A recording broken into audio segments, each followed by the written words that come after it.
नमस्कार, मैं हूं सौरभ श्रीवास्तव। देश की राजधानी में दिल्ली में कोरोना के कहर को लेकर के दिल्ली के उप मुख्यमंत्री मनीष सिसोदिया ने थोड़ी राहत भरी खबर सुनाई है। दिल्ली के उप मुख्यमंत्री मनीष सिसोदिया ने एक प्रेस कॉन्फ्रेंस करते हुए दिल्ली के जो कोरोना के हालात है उसकी पूरी जो है रिपोर्ट एक तरीके से मीडिया के सामने रखी है।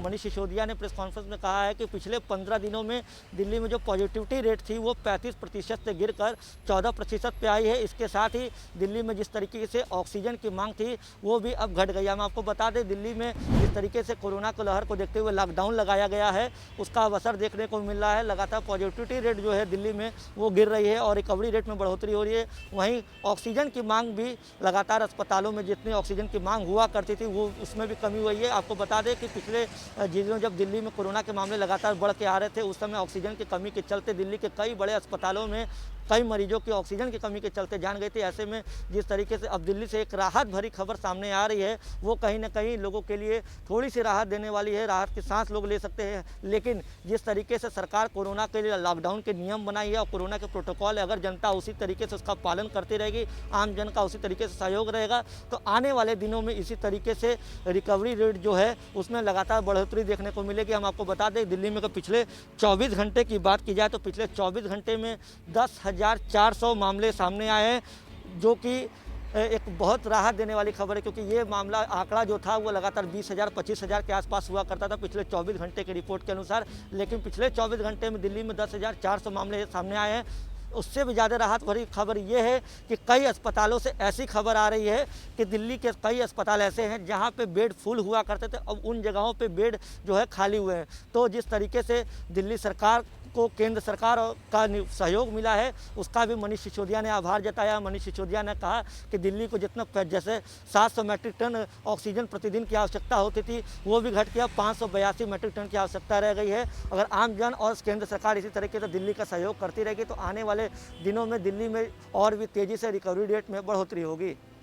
एज ऑन टुडे अगर मैं देखूं तो पॉजिटिविटी रेट 14% आ चुका है और मरीजों की संख्या डेली जो मरीज आ रहे हैं उनकी संख्या भी आज घट के 10,400 के करीब रह गई है। तो केसेस तेजी से कम हुए हैं। जितनी तेजी से केसेस बढ़े थे उतनी तेजी से दिल्ली में ऑक्सीजन की डिमांड भी बढ़ी थी, ऑक्सीजन की ज़रूरत भी बढ़ी थी। और अब जबकि केसेस तेजी से नीचे आए हैं तो अस्पतालों में बेड्स भी खाली हुए हैं और ऑक्सीजन की डिमांड में भी कमी आई है। जब ऑक्सीजन की बहुत ज़्यादा ज़रूरत थी तो हमने कैलकुलेशन करके देखा था कि उस समय के हिसाब से हमको 700 मीट्रिक टन ऑक्सीजन की ज़रूरत थी। Number of patients, number of cases in hospitals, bed occupancy, सबको कैलकुलेट करते हुए हमें 700 मीट्रिक टन की ज़रूरत थी। उस वक्त हमने केंद्र सरकार से भी रिक्वेस्ट किया था, माननीय अदालत ने भी इसमें मदद की और केंद्र सरकार के सहयोग से और कोर्ट के सहयोग से दिल्ली को 700 मीट्रिक टन तो एक ही दिन मिली, लेकिन ऑक्सीजन पर्याप्त मात्रा में मिलनी शुरू हुई, जिसकी वजह से एसओएस भी कम हुए हॉस्पिटल से आने। और आज पिछले 24 या 48 घंटे में बामुश्किल किसी हॉस्पिटल से एक आध जगह से एसओएस आता है कि उसके यहाँ ऑक्सीजन की ज़रूरत है या ऑक्सीजन की कमी पड़ रही है और उसको तुरंत अरेंज कर दिया जाता है। हम इस संकट के समय में पूरे सहयोग के लिए केंद्र सरकार का भी धन्यवाद करते हैं, माननीय सुप्रीम कोर्ट, माननीय हाई कोर्ट का भी धन्यवाद करते हैं कि उन्होंने संकट के समय में दिल्ली के लोगों की खूब आगे आके मदद की और उसकी वजह से हज़ारों जानें समय रहते बचाई जा सकीं। आज हमने फिर से सारी चीज़ों को कैलकुलेट किया है और हमने ये देखा है कि दिल्ली में बेड ऑक्यूपेंसी और मौजूदा केसेस को देखते हुए, मौजूदा एडमिटेड पेशेंट्स को देखते हुए दिल्ली में ऑक्सीजन की ज़रूरत अब 582 मीट्रिक टन रह गई है।